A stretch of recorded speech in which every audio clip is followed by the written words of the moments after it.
I'm Carol Morgan, President of the Historical Society, manager of the museum, volunteer. A lot of our volunteers are here today. We're also planning some things in the future. New exhibit starts in September. They made us proud. This is going to be hometown folks that moved out of Coffee County that more than exceeded in their field. And another thing, we're going to start selling tickets in September for our walk through the neighborhood at the Douglas City Cemetery. And two of my actresses are right here today.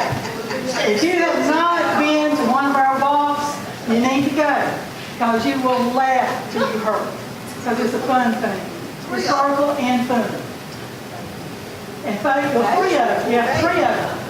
She didn't act up on it. But welcome to History at High Noon. We started this when Satilla Regional stopped because we thought it was worth keeping it. And every month we have somebody different. And this is a month that I had asked this man several times. He said yes, and I am so happy to have him here today. Gene Wade, come forward.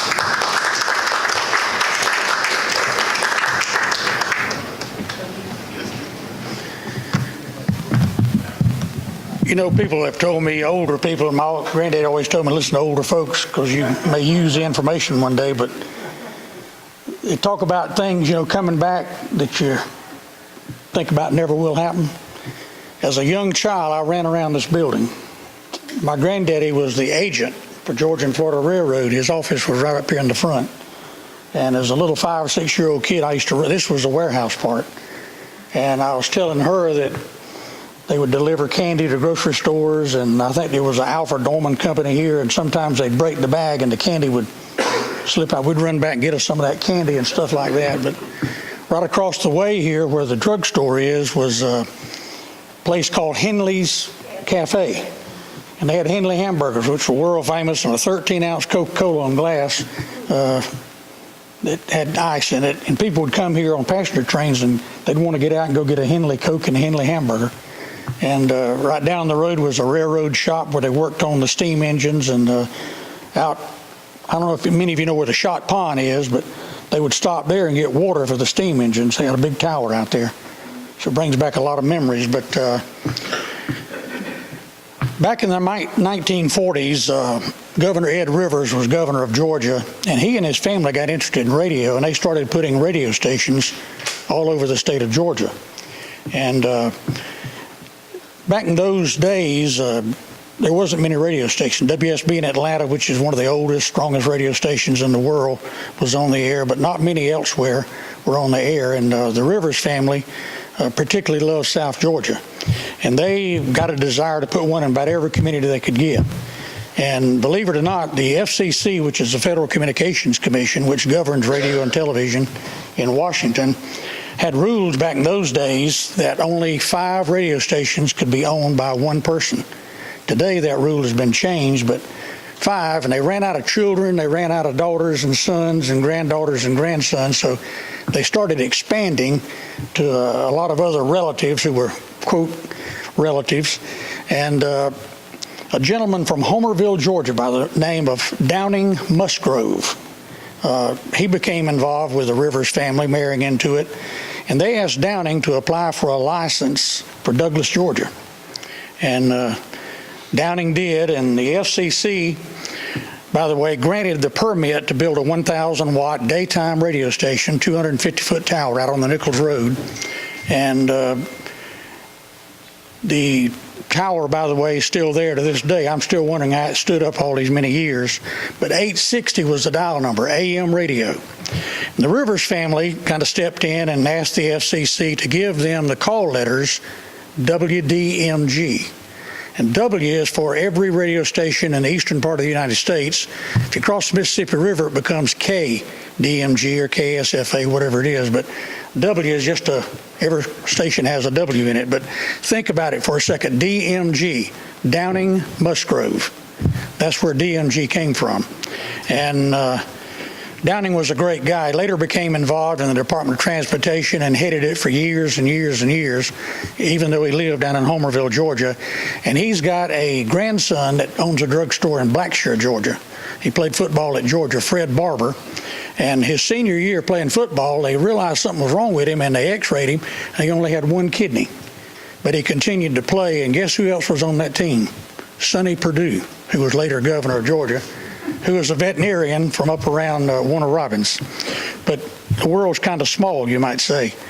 The studio was next to Eve's Dress Shop downtown. That building has recently been torn down across from Dewey Hayes' office, and it was upstairs. And back in the 40s, late 40s, they had a flood here in Coffee County, and it was a monster. It's never been like that ever since. But the road between here and Pearson, there was a wooden bridge over the Satilla River. It flooded up over that bridge.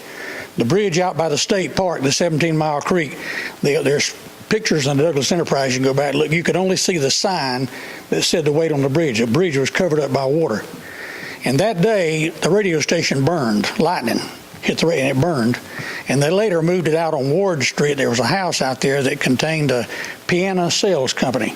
And they had a big glass showroom with their baby grand pianos. And that's where the studio stayed for years and years and years.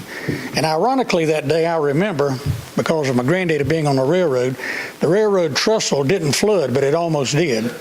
And he went down there to look at it, he and my Uncle Bill. And they heard all this commotion not too far away, and they rode over there on the Pearson Highway, and the river had gone over the bridge, and the bridge was closed, and one of the power poles had been knocked down. And the electric lines were in the water, and they called Georgia Power from Valdosta to come up here and fix it. And they came up here, and they had 6 guys in 2 big trucks, and they were using a little shortwave radio to communicate with Valdosta, and they told him to turn the power grid off. And when they shut the power grid off in Valdosta, it knocked Pearson out, Lakeland out, Douglas out. There was no electricity. Well, apparently the guy misinterpreted what he said, and he left it on, and the men stepped in the water, and all 6 of them were killed. And I got a pair of pliers at my house, believe it or not, that came out of Sims Funeral Home, had the ambulance service back then. I know Ronnie remembers that. But anyway, out of the one of the ambulances, my dad worked over here at Haley Cowart Ford Motor Company, which is next door, and they brought one of the ambulances in to work on it, and that pair of wire cutter pliers was in there, and Mr. Cowart gave them to me. I'd go by there sometimes, and across the street where Danny's Pizza is was a used car lot, and he gave me those pair of pliers kind of like a joke.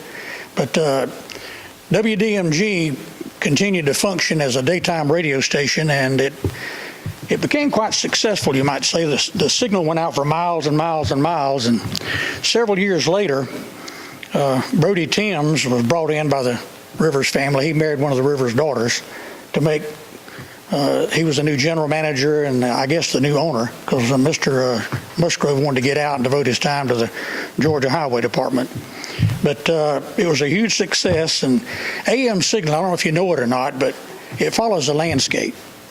And the tower, the original tower, is out there on the Nichols Road. There's 4 out there now, but it's the one right behind the building. If you go out there and look, or at OKA over here on Walker Street, it sits on a glass insulator. That steel tower sits on a piece of glass. And beside it, there's a little rod that hangs down with a ball on top, and there's a ball in the tower. There's about 2 inches between them. If lightning hits the tower, it'll jump over and go to the ground. But under every AM radio station, there's wires, like a clothesline. There's 360 of them. For every degree it goes out from that tower, the height of the tower, 250 feet, it goes out 250. Because AM signal travels by land and by air. And probably many of you don't know this, but FM travels by line of sight. Nothing to do with the ground. Their towers are not insulated, and they're not hot. The AM tower, if you grab it, it's going to knock you down. It's going to burn you. So don't ever touch an AM tower. Don't ever go over that fence.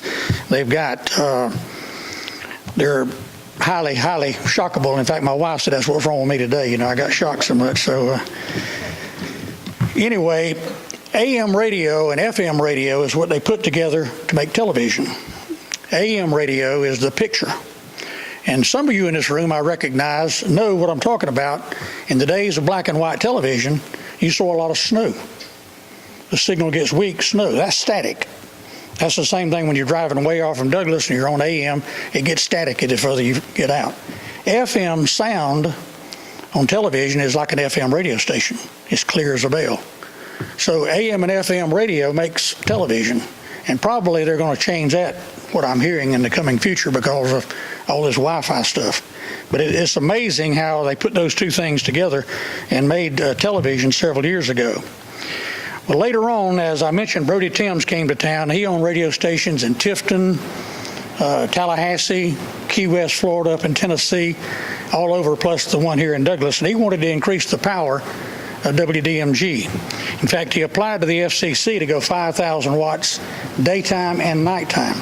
And at that time, it was a daytime radio station only.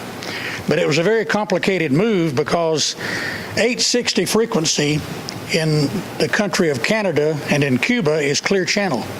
No station in the United States can go on 860 and interfere with a Canadian station or a Cuban station. So the signal had to be very carefully arranged. So the FCC granted the application and said it would be a 4-tower directional. And they added 3 towers on the Nichols Road, and they run east and west, and that's for a reason. No signal can go north, no signal can go south at night, because signal travels a long ways at night. I think it's the ionosphere condenses into one layer. We're in 3 times in a day. It's kind of thick and it's hard to get out, but as it goes further at night, they had to protect Canada and Cuba. So the signal, if you can imagine now, 5,000 watt signal in the daytime going out 75 to 100 miles in a circle, then at sundown they push a button, it goes directional. It all pushed toward the west. It's like 20,000 watts going toward the west. And you could hear DMG in the daytime up to Dublin or maybe down to Brunswick below Valdosta, but at nighttime, I went to school at Nacogdoches, Texas, Stephen F. Austin. I could hear WDMG at night because the station in Stephen F. Austin was 860. It went off at sunset, and as soon as it went off, DMG would come on. I could hear it. And they would do 3-star final, which was the news, the weather, and the sports at 7 o'clock every night. So I know it went over 1,000 miles at night, and I don't know how much further it went, but it was amazing that it went that far. The daytime signal, as I mentioned, circles Douglas. They quit doing that today. The FCC's relaxed the rules. In fact, I was tuning around after she called me to speak down here. I've only been able to get 2 AM radio stations in this area. All the rest of them gone off the air. And I was talking to an engineer the other day, a friend of mine, and he says pretty soon AM and FM is going to be gone, period. That if you noticed last week or the week before, AT&T bought 20th Century Fox. There's a reason for that. There's thousands of frequencies on FM and thousands of frequencies on AM that the telephone company wants those frequencies for fiber communications. So the days of radio are growing less and less and less, believe it or not. So the AM stations have just faded out.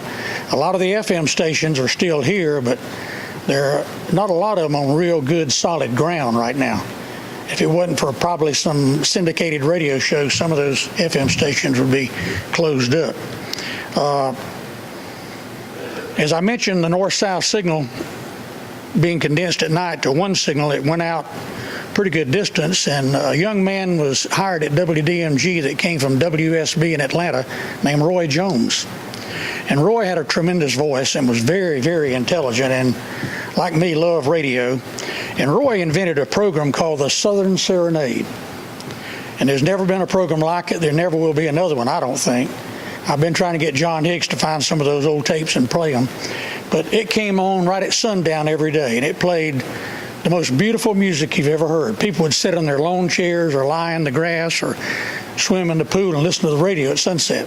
And it was sponsored by Dale Cook Lumber Company in Adel, Georgia. And Mr. Polk, believe it or not, who owned Dale Cook, built a house between Adel and Nashville and had a big pond in front of the lake. And he liked to sit out by that lake and listen to Southern Serenade. And Roy, that was just a gem. It was a tremendous program, and his commercials would flow along the lines of the sun setting and the trees making the shadows and stuff like that. And it just brings back old memories and kind of jitters to think about that. When I was about 12 years old, I realized that I'd kind of got hooked on radio, and I'd been to the radio station several times, and WDMG played country music like early in the morning when the farmers were getting up. About 7 o'clock, they'd switch over and play popular music.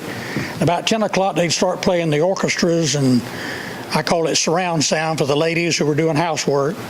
And then at noontime, they'd do the news, and at 1 o'clock to 2 o'clock, they played gospel music. And then about 2 o'clock, they played big band music, I called it. And at 3 o'clock, they started playing the most popular music for the teenagers getting out of school. And they'd play that till Southern Serenade came on around sunset.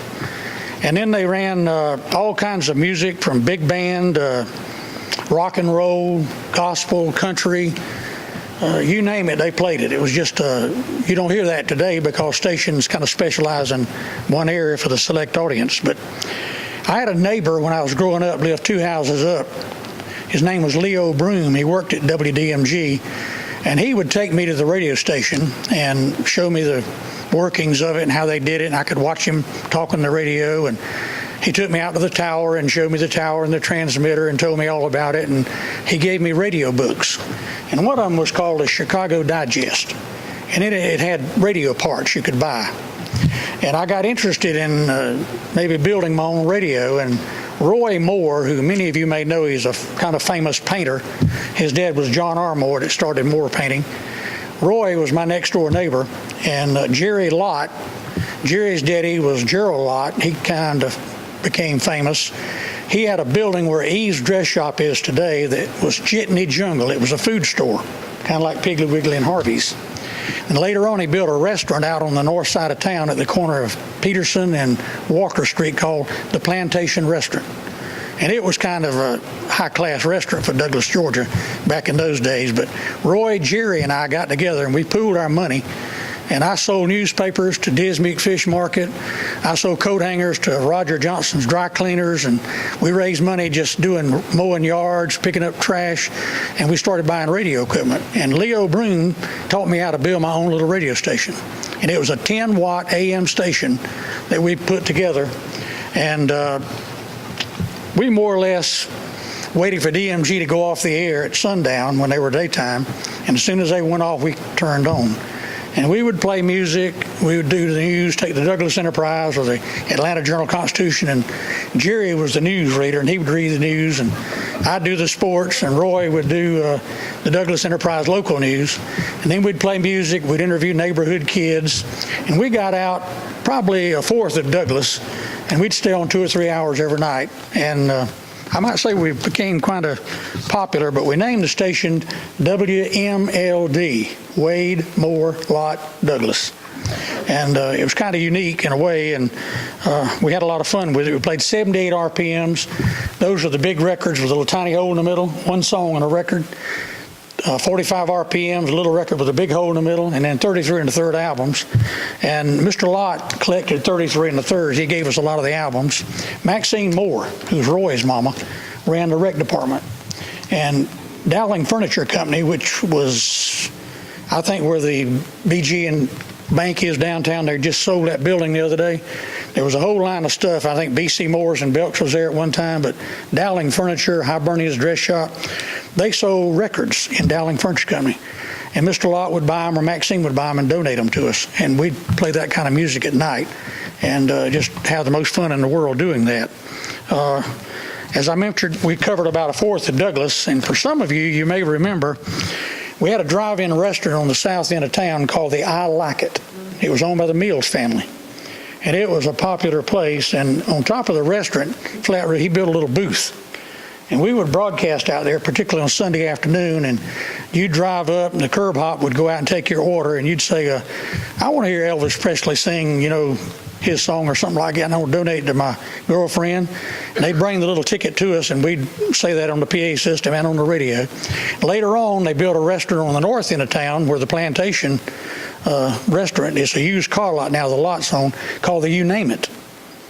And then we had Johnny's Drive-In, where Harvey's is out here, the Varsity Drive-In, which is out past where the Skyview Theater was. And then we had the OK Corral, is down where Sears is today. And all those restaurants we played at, particularly on Sunday afternoons, and had the most fun in the world doing that. I just can't believe that, all that stuff's gone today, but we had a lot of fun with it. As I mentioned, Maxine Moore, she ran the rec department. Friday and Saturday nights were donated to dances. Anybody in town could come up and dance, and she asked me to play the music. And I would play the music up on the stage, and later on, she asked me about bands. And we started going around to see if there was any local bands that could come play live music for the kids on Friday and Saturday night. And believe it or not, folks, when you went in, some of you may remember this, she would take a stamp and stamp it on a piece of ink and stamp your hand, and it wouldn't come off. You'd wear it for a week. But if you came in that rec center, you got a stamp. If you left, she had a red stamp she stamped over that black stamp. Because when your parents came to get you, if you had red on, your seat stayed hot for a week because you weren't supposed to leave the rec center. And she was a very dominant, she raised all of us, so to speak, but You also monitored what you had on. she sure did. She sure did. They didn't have on, just the dress was too thick. Right, she was a great lady, but we played all kind of records and stuff, and I didn't dance. Jane said I had 2 left feet. But Jane McCrae could jitterbug. She was good. And we had local bands called the Revlons. I don't know if you remember them, but they later changed their name to the Bushmen. I think this past weekend, some of them were in town. There's 3 of them left. I think Aldridge is left. Tommy Kennedy, he's a doctor in Atlanta, he's left. And there's one more guy in the original Bushman band. And then we later had a band by Billy Corby. Mills, that's his name, that's right. Billy Corby had a band, and I can't remember the name of it, but it was a Vickers boy. His daddy drove a school bus named Doc Vickers, worked at the Gulf Oil. He had a big band. And then Billy Clay, I don't know if any of you know him, but Billy's a black minister that left here, a very talented musician. And in the days I worked in the tobacco warehouse, Billy Clay worked alongside me, and he later had a band, and Ms. Moore arranged for them to come to the this before integration now. She'd let them in the back door, and they would play. And I know Judy Davis and Jane Lynn, all them, they loved the music those guys played because they'd come and dance. But we had a lot of fun with it. I lived through the big band era. Then it later became the Frank Sinatra, Bing Crosby era. Then all of a sudden, out of the clear blue sky in the 50s, this guy Elvis Presley just came out of nowhere. And he introduced rock and roll, which turned some people on their side, but it really opened up the music world. And he was one of a kind, as you all know, and kind of in history now, everybody remembers him. Then after Elvis came the Beatles, and then it kind of materialized into all this crazy stuff we hear today. But I really enjoyed my days in radio. I got to do football for the first time. Roy Jones and Mary Gerard let me do football starting in '62, live football. And I asked J.C. Adams to be my partner. And he was more or less along to spot for me. And what we do is we take a roster of both ball clubs, and I would do the offense. I'd memorize the offense, and he would do the defense. And if 41 made the tackle, he'd point to 41. I'd look down and say, Bonwell Royal made the tackle. And that's the way it went. And we stayed together 40-something years till he had knee problems and had to quit. And then the crew I've got now, Stanley and them, still hit me. But I remember some famous things. We were in Adel, Georgia one night. Bonwell was the coach. And we were playing them, and they wouldn't let us in the press box. They put us on the roof. They gave us 2 folding chairs like the one Ronnie's sitting in, and a little bitty Coca-Cola crate. They put 2 of them together and made us a table. And we were up on the roof, and the Coffee County people, Johnny and them was on the other side filming, and JC's leg broke on his chair. And he fell off the edge of the roof, and half his body was hanging off. And I reached down. We were on the air live. I reached down and grabbed his foot and held him. And some guys down below got a ladder and got up there, some firemen, and got him. And I remember that. I remember going to Hinesville, Georgia. And the guy came in with a 2x4 one night, was going to hit us over the head because Putwood and him was just beating the daylights out of Liberty County. And Bradwell Institute, I think it was. But I'm going to open it up to questions if I got time, and I'd be glad to answer any questions you might have. Anybody? I was telling her a while ago as I came in, at the drugstore, there's an old Coke machine, and Dewey Hayes sitting here has got one of the Coke machines at his house. And there's 2 kinds of Coca-Cola. I don't know if you know this or not. There's a real Coke that's in the bottle, and there's the new Coke that's in plastic and cans. And years ago, they tried to get rid of Coca-Cola glass bottles because they had become expensive, plus they were kind of a nuisance. and it backfired. And most Coca-Colas are bottled in Augusta for this area, in Atlanta for the northern half. But the Coca-Cola bottling company in Augusta had bottled up a bunch of canned Coca-Colas and put them in a warehouse there in North Augusta to be shipped out. And one morning, the warehouse manager called the bottling plant and said, "Don't do any more. Stop, stop. What's wrong? We're leaking all over the floor." And Coca-Cola, the real Coca-Cola, has got a lot of acid in it. It'll eat a hole in the middle. That's why today the real Coca-Cola is made out of Coca-Cola syrup they get out of South America and carbonated water. And it's brown when they make it. Out at the drugstore, Andrew still got a bottle about that big of Coca-Cola syrup we saved from the old soda fountain that McRae had downtown where the fountain is. The new Coke is clear like water when they make it, and they add caramel color to it. And that's why they can put it in plastic and cans. We'll have people from Homerville, Dublin, they will come to that drugstore and buy bottled Coca-Colas. And Dewey, he told us one time he wanted to buy that machine. But for something, there's about that glass bottle of Coca-Cola people like. But not many people know that there's two kinds of Coca-Cola. And I don't think Coca-Cola wants to tell anybody about it, but of course they've gone to a new one now. It's, what, zero sugar? Something like that. But no questions? Let me ask you something. Go ahead, John. I want to know yes football. So how long have you been broadcasting football? My first year was 61. I did tape for a station over in Ocilla. Then I came here in 62, and I took 4 years out for pharmacy. So about 54 years I've been actually doing it. So. Gene, let me ask you a question. Did you participate in Breakfast with the Comments? I remember listening to that every Saturday morning. Breakfast with the Comments at Plantation Restaurant. We fed the team every Saturday morning. You're talking about trouble. We go to Savannah and play and get back at 3 or 4 o'clock. And at 8 o'clock, we was feeding them breakfast and interviewing the coaches and the players. And some of them were there asleep. That was a... Always talk about, you used to go and sit with you at the radio station. What now? When you were, Ronnie, you said he used to go and sit with you. He would come sit with me at night. I've worked shifts, 5 o'clock sign on. I'd get in from Savannah doing a ball game at 3 o'clock. And she can tell you, I'd get up at 4:30 to go to work and sign on at 5 and work till 9 o'clock. Then I later worked a shift from 9 to 1. And I later worked a shift from 3 to 6 o'clock. And then I later worked a shift from 6 o'clock to midnight. And I've worked all the different shifts. But Ronnie would come sit with me at night. In fact, I don't mean to bring this up ugly, but one night he and I were there, and they called, and it had been an accident on North Peterson Avenue. His brother had been killed in a wreck on North Peterson. I remember that. His brother's one of the best guys I've ever known in my life. He and 2 girls were involved.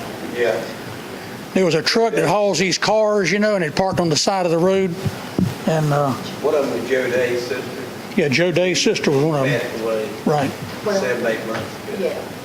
She didn't die. She didn't die in the wreck. My brother was on the one. He was one killed, right? She died on Christmas. He died Yeah. on Christmas Day. He was 20 years old. Right. 2.5 years old. Yeah. That's where I did the tape recorded games at SIZ.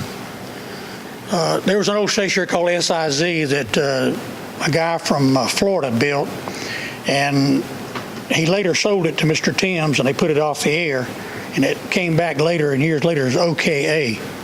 Davis Wade, Tom Fryer, Tom Scott, Mr. Anderson. Yeah, Joe Tranquino, they put it back on the air. And John Higgs is buying all these radios. I don't know if John told you when he talked to y'all the other day, but he'll have 14 if all this goes through. So he's hoping, I'm hoping it'll stay in business for years to come. They asked me when I was going to quit broadcast. I said when Sims comes and gets me. So as long as y'all put up with me. That's what I'm thinking. The toaster turned up. Listen to the radio if you get a chance. There's a lot of good stuff to hear. DMG, the 860 is a Spanish station, but 97.9 is the FM counterpart, and that's a community station that does mostly Coffee County stuff, and there's some great programs on there. Father John, who has a church out on Ward Street, he was the chaplain for the New York Mets baseball team for 30 years, and he's an ordained minister. He came to Douglas, and he pastors Connie's Church. What's the name of it? Anglican Church. Yeah. He does a program on there Wednesdays and Sundays. It's religious music. Unbelievable, bro. He's very knowledgeable. There's a program on there John had about the richest man in Coffee County was a black man. and he owned 33,000 acres of land. Huh? Peter Vickers. Right. He was kin to the Conway Vickers family, I think actually a slave, He was a slave. and he trained mules by whispering in their ear. And Mr. Vickers would take them and sell them. And I don't know if you know it or not, but after the Civil War, Sherman was directed to come south and kill every mule, every pony, every donkey there was, because we used them to plow and make food, and he thought they could starve us to death. But Mr. Vickers got wind they were coming, and he had about 100 mare horses. And mules can't breed, believe it or not. It takes a donkey, a jackass they call them, to breed a horse mare to make a mule. But anyway, Mr. Vickers took about 100 mares in the swamp over there on the, is it Satilla River by Lax? And put them on an island, and him and this black guy, Vickers, they tied them, and after the siege was over, them killing the horses, they went and got them and brought them back, and they started breeding them, but Mr. Vickers couldn't train them. And he said, Lord, I got all these things and I can't sell them because I can't train them. And the black guy said, I can. He said, take all that stuff you got on him off, take them plows off, and said, put a hay string around his neck and bring him up here to the porch. He lived in a little shanty out there on the Vickers, Conway Vickers farm. And Mr. Vickers did, and when he did, he brought him up, and the guy let the string go, and the mule just stood there. And he started scratching his ears and went all down one side, scratching him and rubbing him, got to his tail and scratched his hips and went up the other side. And he got up there, he whispered something in his ear, and he scratched him between the eyes. And horses love that because they can't get their foot or their tail to knock the flies off. They like for you to scratch him between the eyes.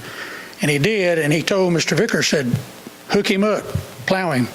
Vickers said, there ain't no way in the world I'm going to do it. He said, he'll kill me because they run away. When you put the blinders on them so they can't see behind them because it scares a horse. You get John Coffey to tell you sometimes about this. He hooked a mule up to a wagon, didn't put the blinders, and they found pieces of the wagon that big after he went through the trees. But anyway, Mr. Vickers hooked him up, and lo and behold, he plowed.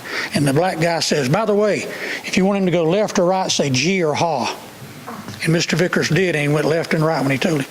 He took those mules as far as Tennessee and sold them for $1,000 a piece. And they split the money 50-50.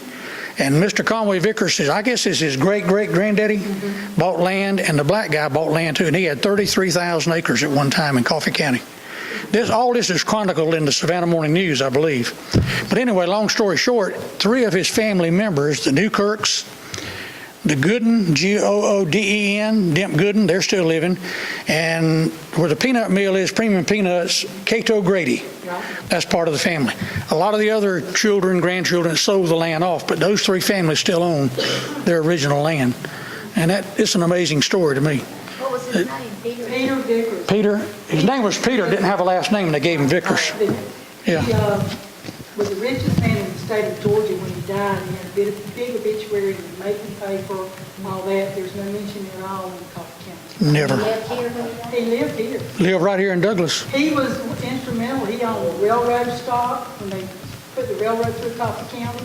Peter Vickers was one to put his money into it. Probably where Holiday Beach is, pretty much the Ambrose was his. You know where Chuck Sims lives? That was Juanel's daddy's place, Mr. Vickers. He owned all that at one time.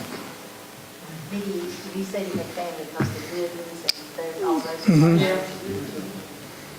Yeah. What was the guy's name? He lives out there behind Ralph Evans' land where Rowan lives. Oh my goodness, his daughter's Brockington, Dolly Brockington. That's part of the family too. That's part of the original land. But Ralph got a lot of that, and Ralph's aunt over in Albany, she bought all that where Rowan lives. She owns all that. And it's interesting. I used to go to Ambrose Him and to, his wife were buried out there too on Conway's farm. yeah. I used to go to Ambrose to Polk Hardware Store, and old man Mitch Polk, he had books on the Vickerses, the Harpers, the Davises, Polks. There's 4 ways to spell Polk. Who else? Harper's. Yep, Harpers. And my stepfather was a Tucker, Dempsey Tucker. We used to go to graveyards, and over in Satilla Baptist Church graveyard, there's graves 300 and 400 years old. That's over in right in the edge of Irwin County. William Pope is a minister over there. But we'd go around, and Mr. Mitch would tell us where to go, and you would be surprised who's kin to who. I mean, married kin. James Edward Vickers, his wife was Ralph Tanner's daughter.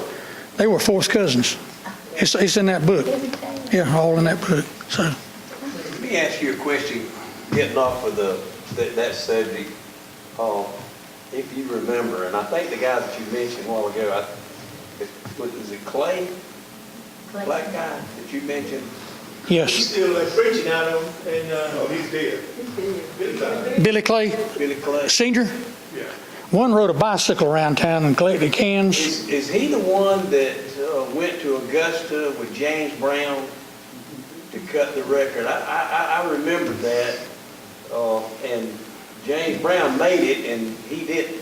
Billy Clay was a ventriloquist. He had a little dummy, and he'd go to the golf club, and I think the guy that ran the golf club, managed it, lived over on Jefferson Street. Joe Hanna later bought that house and lived in it. But he would have parties at his house, and Billy Clay would come to his house and had that ventriloquist. And Billy, being a black guy, and the little puppet was white. He had the most fun with that, and you could not tell the puppet wasn't talking. He was that good.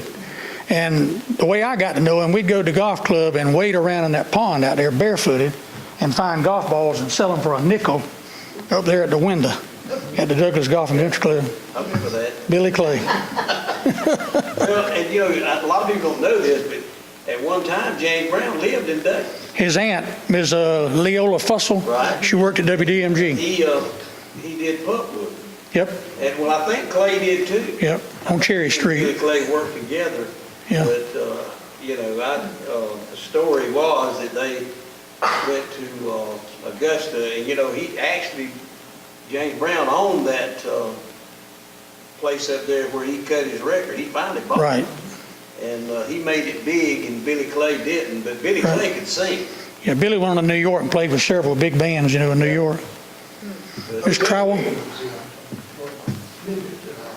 Ken Vickers said that Peter was a horse whisperer. Mule Whisperer. Dog whisperer. Mule Whisperer.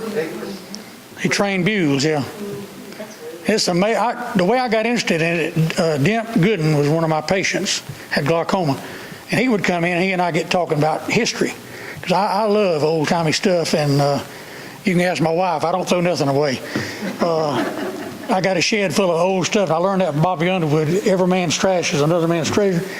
But I'd go out with my stepdad and look at these graveyards and stuff like that, and we were connecting dots of who was kin to who. And I went one time, and we more or less found a couple of family connections. And I asked a big guy in Ambrose, he was a Vickers, Lloyd Vickers' brother. And he never had been married, and he was kind of large, but everybody thought he was crazy. And he was brilliant. And I would give him a name like Dewey Hayes Jr., and he would go to the Mormon church and to the library here in Douglas, and someplace else. There's another place in Douglas he'd went. And that afternoon he'd come back with a little wire-bound paper thing. He would tell me who he was kin to, every relative for 100 years back.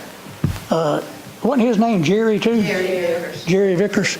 I know one of the boys that played football for Bonwell. What was the guy that cut the hedges at the stadium? Buck Glover? Glover. Yeah. Buck Glover's brother took care of Jerry Vickers in his latter years, and they left part of that farm up there to him. But Lloyd, I think, ended up with everything. But just amazing. I know you study history a lot, don't you? Miss Trowell? Yep. Hey, Miss Trowell's here, and she was my homeroom teacher in high school, and I owe her all my success because she kept us straight. We met, believe it or not, in the home ec department. That was our homeroom. And every now and then there was cookies on the counter. She's an excellent cook. We were up in Winder, Georgia, and there was they got those stores with Cracker Barrels. And she saw this sign. It says, I know how to cook, but I just don't. She made me buy it for her. I kid everybody. I bought her a Christmas present 20 years ago, and she hadn't found it yet, and I put it in the oven. Thank you very much, y'all. I appreciate your time.